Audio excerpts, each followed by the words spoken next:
खैर आगे बढ़ते हैं और आपको ये बताते हैं कि वंदे मातरम को लेकर मशहूर अभिनेत्री शर्मिला टैगोर और बीजेपी सांसद कंगना रनौत के बीच टकराव क्यों हुआ।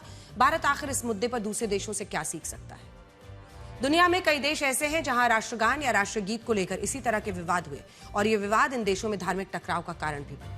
इसके बाद इन देशों ने ऐसे विवादों का हल कैसे निकाला, आज इसके बारे में आपको बताएंगे और ये भी समझेंगे कि वंदे मातरम को लेकर 1937 की कांग्रेस कार्यसमिति की बैठक में क्या हुआ। लेकिन उससे पहले आप शर्मिला टैगोर का यह बयान सुनिए जिसमें उन्होंने वंदे मातरम को सिर्फ 2 छंदों या अंतरों तक सीमित करने की मांग की है। कहा उन्होंने कि भारत में ज्यादातर लोग एक से ज्यादा भगवान में विश्वास रखते हैं, इसलिए ऐसे लोग कभी भी वंदे काली, वंदे दुर्गा, वंदे सरस्वती नहीं कह पाएंगे। वंदे और सरकार को वंदे मातरम के 2 छंद ही लागू करने चाहिए। सुनिए। शर्मिला टैगोर के इस बयान पर बीजेपी सांसद कंगना रनौत ने आपत्ति जताई। उनका आरोप है कि शर्मिला टैगोर ने वंदे मातरम को हिंदू मुसलमान के संदर्भ में देखा, जबकि वंदे मातरम का गीत भारत के स्वतंत्रता संग्राम की आत्मा है। अब ये बहस नई तो है नहीं, कई दशकों से वंदे मातरम को लेकर यही विवाद रहा है कि एक पक्ष इसे हिंदू धर्म से जोड़कर देखता है, जबकि दूसरा पक्ष इसे राष्ट्रीय एकता और उसकी शक्ति के रूप में परिभाषित करता है। अगर राजनीतिक रूप से देखें तो कांग्रेस और बीजेपी के बीच इसे लेकर सबसे बड़ा विवाद यही है और कांग्रेस ने साफ कहा है कि वो वंदे मातरम पर अपने उसी रुख को जारी रखेगी जिस पर 1937 में कांग्रेस कार्यसमिति की बैठक में फैसला। क्या फैसला हुआ था, अब वो भी समझिए। 1930 के दशक में कई मुस्लिम नेता वंदे मातरम का विरोध कर रहे थे, जिनमें मोहम्मद अली जिन्ना भी शामिल थे।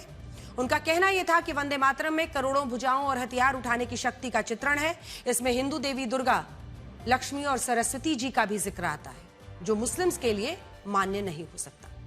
जब यह विवाद हुआ तो कांग्रेस के अंदर नेताजी सुभाष चंद्र बोस, पंडित जवाहरलाल नेहरू दोनों ने गुरु रविंद्रनाथ टैगोर से इस विषय पर राय मांगी। जवाब में रविंद्रनाथ टैगोर ने कहा कि उन्हें वंदे मातरम के पहले हिस्से की कोमलता, भक्ति, मातृभूमि के सुंदर रूपों का वर्णन विशेष रूप से पसंद है, लेकिन बाकी छंद मुस्लिम संवेदनाओं को आहत कर सकते हैं। इस सुझाव के बाद साल 1937 जब कांग्रेस कार्यसमिति की बैठक हुई, उसमें यह ऐलान हुआ कि अब ये राष्ट्रीय सभाओं में वंदे मातरम के केवल पहले 2 अंतरे गाए जाएंगे, बाकी छंदों को मुस्लिम भाईचारे के लिए छोड़ दिया जाएगा। उस वक्त मुस्लिम लीग और मोहम्मद अली जिन्ना ने इस फैसले का विरोध किया क्योंकि वो पूरे वंदे मातरम के खिलाफ थे। उन्हें यह भी स्वीकार नहीं था कि कांग्रेस की बैठकों में इसके 2 छंद गाए जाए।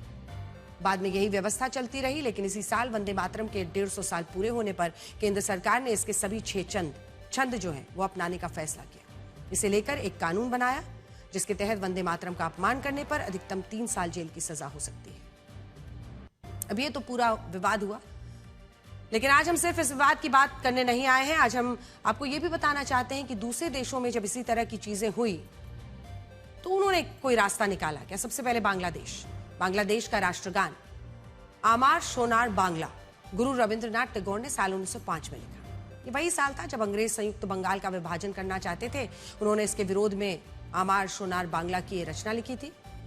इसी में उन्होंने मातृभूमि की मां के रूप में परिभाषित किया था, मातृभूमि को मां बताया था, जिसका बाद में बांग्लादेश के कट्टरपंथियों ने जाहिर तौर पर विरोध किया। उन्होंने कहा कि बांग्लादेश एक मुस्लिम बहुल देश है, वहां मातृभूमि को मां मानकर पूजा नहीं किया जा सकता। कुछ हद तक विवाद भारत के वंदे मातरम जैसा ही था, लेकिन बांग्लादेश की सरकारों ने इन आपत्तियों को हमेशा किनारे रखा। आज भी वहां का राष्ट्रगान यही आमार सोनार बांग्ला है, जिसे हिंदू पृष्ठभूमि से आने वाले गुरु रविंद्रनाथ टैगोर ने लिखा था। कनाडा दूसरा उदाहरण, जहां कई सालों के विवाद के बाद 2018 में वहां के राष्ट्रगान को बदला गया। पहले इस राष्ट्रगान में यह भाव आता था कि देशभक्ति का प्रेम देश के सभी बेटों में मौजूद हो, लेकिन बाद में इस पर सवाल उठे और यह कहा गया कि देश प्रेम सिर्फ पुरुषों और बेटों के लिए क्यों रहे। 1980 में अपनाए गए इस राष्ट्रगान को लेकर 38 सालों तक विवाद रहा। 2018 में इसे बदला गया और इस राष्ट्रगान में यह भाव डाला गया कि हम सभी में देशभक्ति का प्रेम मौजूद। साल 2021 में ऑस्ट्रेलिया ने भी अपने राष्ट्रगान में बड़ा बदलाव किया। पहले राष्ट्रगान में ऑस्ट्रेलिया को एक युवा देश बताया जाता था, लेकिन बाद में कई लोगों ने इस पर सवाल उठाए, कहा कि ऑस्ट्रेलिया को युवा बताना वहां के हजारों साल पुराने जो मूल लोग हैं उनके इतिहास का अपमान होगा। यह आपत्ति ज्यादा बढ़ी तो 2021 में ऑस्ट्रेलिया ने भी अपना राष्ट्रगान बदला। जर्मनी में 2018 में राष्ट्रगान की कुछ पंक्तियों को बदलने की मांग की गई। इसे लैंगिक रूप से निष्पक्ष बनाने के लिए कहा गया, लेकिन जर्मनी की सरकार ने कहा कि यह मांग सही नहीं है, राष्ट्रगान में कोई बदलाव नहीं किया गया। इसके अलावा इजराइल में भी राष्ट्रगान को लेकर बहुत विवाद रहा। वहां अरब मूल के इजरायली मुस्लिम अपने देश के राष्ट्रगान पर खड़े नहीं होते, क्योंकि उनका कहना है कि यह राष्ट्रगान यहूदियों की राष्ट्रीय आकांक्षा से जुड़ा है। और मुस्लिम्स की बात नहीं करता, जबकि इजराइल इन आरोपों को गलत बताता है।